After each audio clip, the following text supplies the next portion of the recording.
guess one of the things din na I like about him is parang he's so chill and down to earth and parang not so parang in his head. Yung parang he's so friendly with people. He doesn't really care kahit nasaan ka or kahit madaming tao or sobrang ano niya, outgoing and I guess outgoing din siya sa mga kwento. So, so okay, consistent. Hindi niya tinatago, di ba?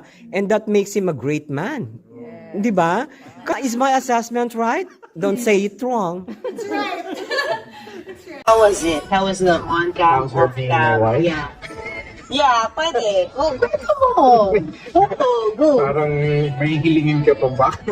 Boyfriend si Jerry. Nakikita sa ngiti. Sobrang mapagmahal siya. And sobrang maalaga siya.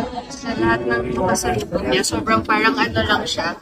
Liwanag lang niya sa lahat. Sobrang bait.